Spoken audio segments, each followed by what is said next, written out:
ഐൻസ്റ്റീൻ്റെ പുസ്തകം. എൻ്റെ ഫ്രണ്ട് കവറൊക്കെ പോയി, എന്നാലും ഞാനത് ഒപ്പിച്ച്. ഐൻസ്റ്റീൻ ജീവിതം, വീക്ഷണം, ശാസ്ത്ര സിദ്ധാന്തം എന്നും പറഞ്ഞ് ഒരു പുസ്തകമാണ് ഈ പുസ്തകം. 1879 ജനിക്കുകയും 1955 മരിക്കുകയും നമ്മുടെയൊക്കെ മനസ്സിനെ ആകർഷിക്കുന്ന രൂപത്തിലുള്ള ശാസ്ത്രീയ ദർശനങ്ങൾ കണ്ടുപിടിച്ച് പഠിക്കുന്ന വിദ്യാർത്ഥികളെയും അധ്യാപകരെയും ഒക്കെ വല്ലാതെ ഹഠാത് ആകർഷിച്ച ഒരു ശാസ്ത്രജ്ഞനാണല്ലോ ഐൻസ്റ്റീൻ. ആ ഐൻസ്റ്റീൻ ഏകയിലാഹിലുള്ള വിശ്വാസത്തെക്കുറിച്ച് അദ്ദേഹം പറയുന്ന ചില വാക്കുകൾ നമുക്കൊന്ന് കേട്ടുപോകാം. ഈ പുസ്തകത്തിൻ്റെ 118 പേജിൽ ഐൻസ്റ്റീനും മതവും, സെബാസ്റ്റ്യൻ പുതുകാട് എന്ന ആളാണ് ഇത് എഴുതിയത്. ഈ പുസ്തകത്തിൽ ഐൻസ്റ്റീനും മതവും എന്ന് പറഞ്ഞ് ഒരു ഹെഡിങ് ഉണ്ട്. അതിൽ എഴുതുന്നു, അദ്ദേഹത്തിൻ്റെ ദൃഷ്ടിയിൽ യഥാർത്ഥ മതവും ശാസ്ത്രവും തമ്മിൽ ഒരു സംഘട്ടനം അല്ലെങ്കിൽ ഒരു പൊരുത്തക്കേട് ഇല്ല, ഉണ്ടാവാൻ സാധ്യതയും ഇല്ല. ആ നിലയിലാണ് അദ്ദേഹത്തിൻ്റെ ചിന്ത പോകുന്നത്. അദ്ദേഹം പറയുന്നു, ബഹുദൈവ വിശ്വാസം എങ്ങനെ വന്നു? ബഹുദൈവ വിശ്വാസം വരാനുള്ള കാരണം ആരാധനയ്ക്ക് അർഹനാണെന്ന് ബോധ്യപ്പെട്ടിട്ടല്ല. ഈ ബഹുദൈവ വിശ്വാസികൾ ബഹുദൈവങ്ങളെ വിശ്വസിക്കുന്നത് അതൊക്കെ ആരാധനയ്ക്ക് അർഹതാണെന്ന് ബോധ്യപ്പെട്ടിട്ടല്ല. പിന്നെങ്ങനെയാണ്? ഭയത്തിൻ്റെ പേരിൽ, പേടിയിൽ നിന്ന് കരകയറാൻ, ഭയത്തിൽ നിന്ന് മുക്തനാകാൻ വേണ്ടിയിട്ട് ഭയപ്പെടുന്ന വസ്തുക്കളെ സ്വാധീനിച്ച് അവകളുടെ പേടി മാറ്റിയെടുക്കുക എന്ന ധർമ്മമാണ് അവർ അതുകൊണ്ട് ആഗ്രഹിച്ചത്. അദ്ദേഹം പറയുന്നു, വിശപ്പിൻ്റെ ഭീതി, വന്യമൃഗങ്ങളുടെ ഭീതി, രോഗഭീതി, മരണഭീതി മുതലായവ തന്നെ ചരിത്രത്തിൻ്റെ ഈ ദശയിൽ കാര്യകാരണങ്ങളെക്കുറിച്ചുള്ള ധാരണ വേണ്ടത്ര വളർച്ച പ്രാപിച്ചിരുന്നില്ല. തന്നിമിത്തം മനുഷ്യജീവികൾ ഏറെക്കുറെ അവരുടെ രൂപത്തിൽ തന്നെ സാങ്കല്പിക ജീവികളെ സൃഷ്ടിക്കുകയും ഭയാനകരമാകുന്ന സംഭവങ്ങൾ അവരുടെ ഇച്ഛയും പ്രവൃത്തിയും മൂലമാണെന്ന് കരുതുകയും ചെയ്തു. പിന്നീട് ഈ ജീവികളെ പ്രീണിപ്പിക്കുവാനുള്ള ശ്രമമായി തലമുറയായി കൈവന്നു ചേർന്ന കീഴ്നടപ്പനുസരിച്ച് ഈ ജീവികളുടെ പ്രീണനത്തിനായുള്ള കർമ്മങ്ങളും യാഗങ്ങളും മറ്റും നടത്തപ്പെട്ടു. ഇത്തരം കർമ്മങ്ങളും യാഗങ്ങളും മറ്റും ഈ സങ്കല്പ ജീവികളെ സന്തോഷിപ്പിക്കുമെന്നും നശ്വരനായ മനുഷ്യന്റെ നേർക്ക് അവർ കാരുണ്യം കാണിക്കുമെന്നും വന്നുകൂടി. ഒരു പ്രത്യേക പുരോഹിത വർഗത്തിന്റെ ആവിർഭാവത്തോടെ ഇത് ഗണ്യമായ തോതിൽ ദൃഢമാക്കപ്പെട്ടു. ഇതാണ് ബഹുദൈവ വിശ്വാസം. അല്ലെങ്കിൽ പുലിയെ ആരാധിക്കുന്നു, സിംഹത്തെ ആരാധിക്കുന്നു, പാമ്പിനെ ആരാധിക്കുന്നു. ഇങ്ങനെയുള്ള വസ്തുക്കളെ ആരാധിക്കാനുള്ള പശ്ചാത്തലം ഞാൻ പറഞ്ഞതല്ല, ഐൻസ്റ്റീൻ പറഞ്ഞതാണ്. അദ്ദേഹം പറഞ്ഞു, പേടിയിൽ നിന്ന് കരകയറാൻ. ഇപ്പൊ കാട്ടുതീ പിടിക്കുന്നത് എങ്ങനെയാണ്? മുളകൾ തമ്മിൽ, ഈറകൾ തമ്മിൽ ഒരസുമ്പോ, കാറ്റടിച്ച് ഒരസുമ്പോ കത്തും. അങ്ങനെ ഭയങ്കര തീ പിടിക്കും, ആളുകൾ ഓടി രക്ഷപ്പെടും. തീ ഭയങ്കര പേടിയായി. അങ്ങനെ അവർ കണ്ട മാർഗം എന്താ?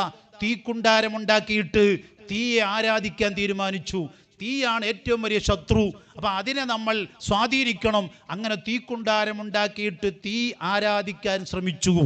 നബി സല്ലല്ലാഹു അലൈഹി വസല്ലം തങ്ങൾ പ്രസവിക്കപ്പെടുന്ന സമയത്ത് തീക്കുണ്ടാരം ആരാധിക്കപ്പെട്ടിരുന്ന തീക്കുണ്ടാരം കെട്ടണഞ്ഞുപോയി എന്ന് ചരിത്രം രേഖപ്പെടുത്തുന്നു. അപ്പൊ ആ പറഞ്ഞ രൂപത്തിൽ ചിലയിടത്ത് മൃഗങ്ങളാണ്, ആ മൃഗങ്ങൾ നമ്മളെ കടിക്കാൻ വരുന്നു.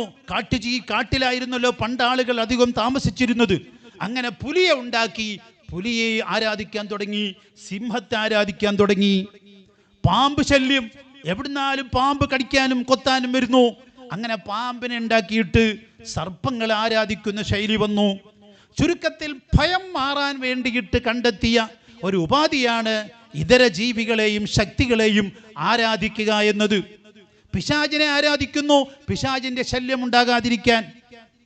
സൂര്യനെ ആരാധിക്കുന്നു, സൂര്യനാണ് എല്ലാ ഊർജവും തരുന്നു എന്ന അന്ധവിശ്വാസത്തിൽ സൂര്യനെ ആരാധിക്കുന്നു. ചിലര് ചന്ദ്രനെ ആരാധിക്കുന്നു, ചിലര് ഭൂമിയെ ആരാധിക്കുന്നു, ഭൂമി ദേവി എന്ന് പറയുന്നു.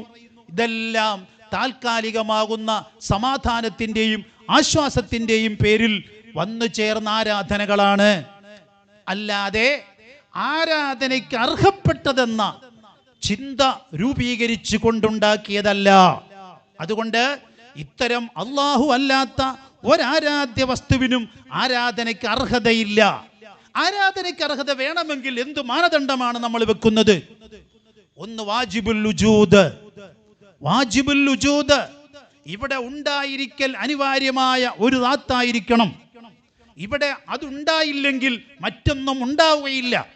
അങ്ങനെ ഉണ്ടാകുന്നതിന് കാരണക്കാരായ ഒരു ദാത്തായിരിക്കണം. അങ്ങനത്തെ ഒരു ദാത്തിനെ ആരാധിക്കേണ്ടതുള്ളൂ.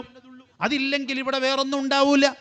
ഇവിടെ സൂര്യനില്ലെന്ന് വിചാരിച്ച് ചന്ദ്രൻ ഉണ്ടാവാതിരിക്കോ? ചന്ദ്രനില്ലെന്ന് വിചാരിച്ച് ഭൂമി ഉണ്ടാവാതിരിക്കോ? അതിനൊന്നും തമ്മിൽ വലിയ ബന്ധമൊന്നുമില്ലല്ലോ. പുലിയില്ലെന്ന് വിചാരിച്ച് പാമ്പില്ലാതിരിക്കോ? പാമ്പില്ലെന്ന് വിചാരിച്ച് കടുവ ഇല്ലാതിരിക്കുമോ? അതൊന്നും ഇവിടെ ഇല്ല. നമ്മൾ ആരിവിടെ ഇല്ലാതിരുന്നാലും ഇവിടെ ഒന്നിൻ്റെയും കുറവ് വരുന്നില്ല. സൂര്യനില്ലെങ്കിലും ഇവിടെ ഒരു കുറവും വരുന്നില്ല. സൂര്യനില്ലാത്തൊരു കാലമുണ്ടായിരുന്നു, ചന്ദ്രനില്ലാത്തൊരു കാലമുണ്ടായിരുന്നു, ഭൂമിയില്ലാത്തൊരു കാലമുണ്ടായിരുന്നു. ഇതെല്ലാം പിന്നെ ഉണ്ടായതാണ്. ഇതൊന്നും ഉണ്ടാകാത്തൊരു കാലമുണ്ടായിരുന്നു.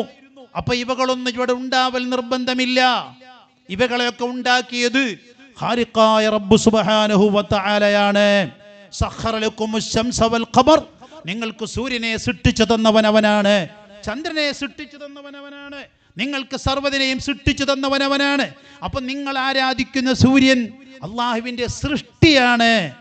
സൃഷ്ടിയാകലോടുകൂടെ അതിന് ആരാധനയ്ക്ക് അർഹതയില്ല. കാര്യം അതിൻ്റെ മുകളിൽ ഒരു സൃഷ്ടാവുണ്ട്.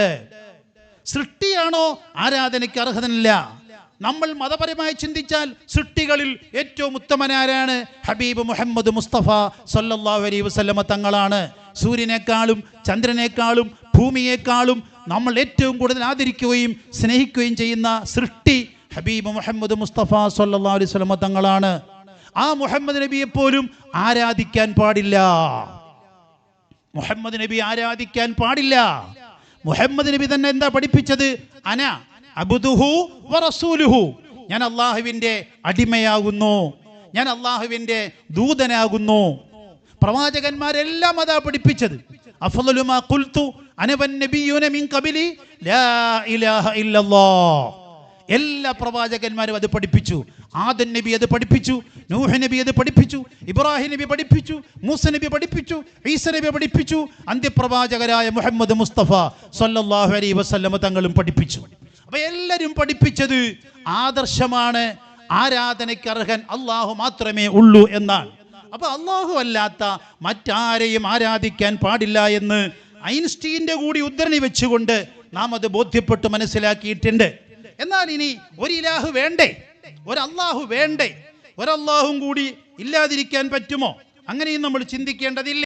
അപ്പോൾ അതിന് ഐൻസ്റ്റീൻ പറയാണ്, ഈ പുസ്തകത്തിൻ്റെ 126 പേജ്, ആ പുസ്തകത്തിൽ അദ്ദേഹം പറയുന്നു, ലോകം എൻ്റെ കാഴ്ചയിൽ, world as I see it എന്ന പേരിൽ അദ്ദേഹം ഒരു ലേഖനം എഴുതിയിട്ടുണ്ട്. ആ പ്രബന്ധത്തിൽ ഈ മതാനുഭൂതിയുടെ ഉദാത്ത രൂപം അദ്ദേഹം ആവിഷ്കരിക്കുന്നു. അദ്ദേഹത്തിൻ്റെ വാക്കുകൾ ഇങ്ങനെയാണ്: നമുക്കനുഭവിക്കാവുന്നതിൽ ഏറ്റവും മനോഹരമായ കാര്യം നിഗൂഢതയാണ്. നിഗൂഢത എന്ന് പറഞ്ഞാൽ എങ്ങനെ എന്ന ചോദ്യത്തിന് ഉത്തരം കിട്ടാത്തതാണ് നിഗൂഢത. ഈ ഭൂമി എങ്ങനെ സൃഷ്ടിക്കപ്പെട്ടു? ഈ സൂര്യൻ എങ്ങനെ സൃഷ്ടിക്കപ്പെട്ടു?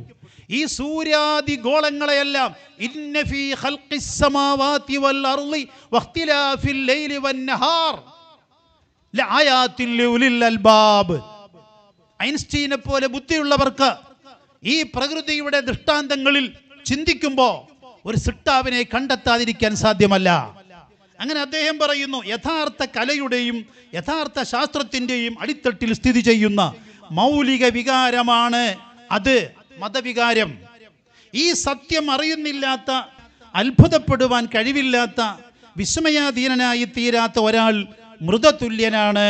അദ്ദേഹം പറയാണ്, ഭൂമിയെക്കുറിച്ച് ചിന്തിക്കാത്ത, ആകാശത്തെക്കുറിച്ച് ചിന്തിക്കാത്ത, ഇതെങ്ങനെ ഇവിടെ വന്നു എന്നൊന്നും ചിന്തിക്കാതെ വെറുതെ ഇവിടെ ജനിച്ചു, ഇവിടുന്ന് അങ്ങ് തിന്നു, കുറച്ച് സുഖിച്ചു, അങ്ങ് മരിച്ചു, അവനെ കൊണ്ട് ഒരു ഗുണവും ഇവിടെ ഉണ്ടായിട്ടില്ല. അവൻ മൃതതുല്യനാണ്. മൃതതുല്യനാണ് എന്ന് പറഞ്ഞതിനേക്കാൾ കുറച്ചുകൂടി മൃഗതുല്യനാണ് എന്ന് മൂപ്പർ പറഞ്ഞിരുന്നെങ്കിൽ കുറച്ചുകൂടി സേഫ്റ്റി ആയനെ. കാര്യം ഒരു ബോധവുമില്ല. അവൻ എങ്ങനെ വന്നു, അവൻ എവിടെ ജീവിക്കുന്നു, ഇതിനെക്കുറിച്ചൊക്കെ ചിന്തിക്കാത്തവൻ അവൻ മൃതതുല്യനാണ്, മരിച്ചവന് ഒത്തിരിക്കുമെന്ന് അദ്ദേഹം പറയുന്നു. എന്നിട്ട് പറയുകയാണ്, ഭയത്തോട് കലർന്നതാണെങ്കിൽ തന്നെയും മതത്തെ പോറ്റി വളർത്തിയത് ഈ വികാരമാണ്. എന്നിട്ട് ഇനി അദ്ദേഹം പറയാം, നമുക്ക് എത്തി നോക്കാൻ കഴിയാത്ത, മാഷാ അല്ലാഹ്, നിഗൂഢതയാണ് ഏറ്റവും നല്ല സൗന്ദര്യം. നിഗൂഢത എന്ന് പറഞ്ഞാൽ അറബിയിൽ അതിന് നിഗൂഢൻ എന്ന ലത്തീഫ് എന്നാ പറയാ. നോക്കിയാൽ കാണാത്ത നിഗൂഢമായ സാധനം. അല്ലാഹു തആല അവന് പേരിട്ടത് അങ്ങനെയാണ്. ലാ യുദ്രിക്കുഹുൽ അബ്സാർ വഹുവ യുദ്രിക്കുൽ അബ്സാർ വഹുവൽ ലത്തീഫുൽ ഖബീർ. ഞാൻ ഈ വരികൾ വായിച്ചപ്പോൾ എനിക്ക് വലിയ അത്ഭുതം തോന്നി. അല്ലാഹു തആല ഖുർആനിൽ അല്ലാഹുവിനെ കുറിച്ച് നിഗൂഢൻ എന്ന് തന്നെയാണ് പേരിട്ടത്. ആ പേര് തന്നെയാണ് ഒരു ആധുനിക ചിന്തകൻ, ഒരു ശാസ്ത്രജ്ഞൻ, അയാൾ എഴുതുകയാണ്, ഈ പ്രപഞ്ചത്തിനെ എല്ലാം നിയന്ത്രിക്കുകയും സൃഷ്ടിക്കുകയും ചെയ്തതിന്റെ പിന്നിൽ ചിന്തിക്കുമ്പോൾ ഒരു നിഗൂഢത നമുക്ക് കണ്ടെത്താൻ കഴിയും. എന്നിട്ട് അദ്ദേഹം പറയും, നമുക്ക് എത്തി നോക്കാൻ കഴിയാത്ത, അതാണ് ലാ തുദ്രിക്കുഹുൽ അബ്സാർ, അവനെ കണ്ണുകൾക്ക് കണ്ടെത്താൻ കഴിയില്ല. ഖുർആൻ പറഞ്ഞു അതേ പ്രയോഗമാണ്. നമുക്ക് എത്തി നോക്കാൻ കഴിയാത്ത ഒന്നിന്റെ അസ്തിത്വത്തെ പറ്റിയുള്ള അറിവ്, അതാണ് മഅരിഫത്ത്. ജംഉൽ ജവാമിയിലെ കാണാം, അവ്വലുൽ വാജിബാത്തി അൽ മഅരിഫത്തു, ഒരു മനുഷ്യൻ ആദ്യമായി അറിയേണ്ടത് ആദർശമാണ്, അഥവാ അല്ലാഹുവിനെ കുറിച്ചുള്ള അറിവാണ് അൽ മഅരിഫത്തു. അതാണ് ഐൻസ്റ്റീൻ എഴുതുന്നത്. നമുക്ക് എത്തി നോക്കാൻ കഴിയാത്ത ഒന്നിന്റെ അസ്തിത്വത്തെ പറ്റിയുള്ള അറിവ്, അത്യഗാധമായ വിവേകത്തിന്റെയും ഏറ്റവും ഭാസുരമായ സൗന്ദര്യത്തിന്റെയും മൂർത്തിമൽഭാവത്തെക്കുറിച്ചുള്ള അറിവ്. എത്ര മനോഹരമാണ് മുത്തുനബി തങ്ങൾ പറഞ്ഞ സവിശേഷതകളിലേക്കൊക്കെ ഐൻസ്റ്റീന്റെ വാക്കുകൾ ചെന്ന് പതിക്കുകയാണ്. അള്ളാഹുവിന്റെ സൗന്ദര്യത്തെ, ഇന്നല്ലാഹ ജമാൽ ഇന്നല്ലാഹ ജമീൽ യുഹിബ്ബുൽ ജമാൽ, അള്ളാഹു എത്ര സൗന്ദര്യവാനാണ്. അദ്ദേഹം എഴുതുന്ന ഏറ്റവും ഭാസുരമായ സൗന്ദര്യത്തിന്റെയും മൂർത്തിമൽഭാവത്തെ പറ്റിയുമുള്ള അറിവ്, ആ അറിവാണ് മഅരിഫത്ത്, അതാണ് ആദർശം. ഈ അറിവും ഈ വികാരവുമാണ് യഥാർത്ഥത്തിലുള്ള മതാഭിമുഖ്യം കെട്ടിപ്പടുക്കുന്നത്. ഈ അർത്ഥത്തിൽ ഇങ്ങനത്തെ ഒരു ദൈവത്തെ കണ്ടെത്തണം, അങ്ങനെ ഒരു ദൈവമുണ്ടെന്ന വിശ്വാസത്തിൽ, ഈ അർത്ഥത്തിൽ മാത്രം ഞാൻ അത്യധികം മതപരനായ മനുഷ്യനാണ്. കുറെ വായിക്കാണ്ട്, സമയമില്ല, ഇനി കൊണ്ട് ഉസ്താദ്മാര് പ്രസംഗിക്കാണ്ട്. ഞാൻ പറഞ്ഞു പോകുന്നത് എന്തിനാണെന്നറിയോ? ഉസ്താദുമാര് പറഞ്ഞു പിടിപ്പിക്കുന്ന ഒരു സംഭവം അല്ല ഏക ഇലാഹിലുള്ള വിശ്വാസം. ആധുനിക ശാസ്ത്രം കണ്ടെത്തിയ, ഞെട്ടിപ്പിക്കുന്ന അത്ഭുതങ്ങളെ കണ്ടെത്തിയ ഐൻസ്റ്റീൻ അദ്ദേഹത്തിന്റെ പുസ്തകത്തിൽ എഴുതി വെച്ച യാഥാർത്ഥ്യം, അതും 1930, ഒരു നൂറ്റാണ്ട് പിന്നിടുന്നതേ ഉള്ളൂ. അപ്പോൾ ഐൻസ്റ്റീൻ എഴുതി വെച്ച ഈ ആശയത്തെ ഉൾക്കൊള്ളുന്ന ഒരു സൃഷ്ടാവുണ്ടെന്നും അത് നിഗൂഢനാണെന്നും അതിനെ സൗന്ദര്യവാനാണെന്നും അത് അറിയലാണ് ഏറ്റവും വലിയ മതാഭിമുഖ്യമെന്നും പറയുമ്പോൾ അതിലേക്ക് നമുക്ക് ദർശനം തന്ന നമ്മുടെ പണ്ഡിതന്മാർ, ഞാൻ പറഞ്ഞ പോയിന്റ് ഉണ്ട്, ഞാനത് അവിടെ എത്തിപ്പിക്കുകയാണ്. ആദ്യം പറഞ്ഞത് ഒന്നിൽ കൂടുതൽ ദൈവങ്ങൾ ഉണ്ട് എന്നത് ശരിയല്ല. രണ്ടാമത് ഇപ്പോൾ പറഞ്ഞത് ഒരു ദൈവമെങ്കിലും ഇല്ല എന്ന് പറയുന്നതും ശരിയല്ല. അപ്പോൾ ഒരു ദൈവം, ഒരു അല്ലാഹു, ഒരു സൃഷ്ടാവ് ഉണ്ട്, ഒന്നിൽ കൂടുതൽ സൃഷ്ടാക്കൾ ഇല്ല. അങ്ങനെ ഉണ്ടായാൽ ഉണ്ടാകാവുന്ന സംഘട്ടനങ്ങളെ കുറിച്ചൊന്നും ഞാനിപ്പോൾ ഇവിടെ അവതരിപ്പിച്ച് സമയം നഷ്ടപ്പെടുത്തുന്നില്ല.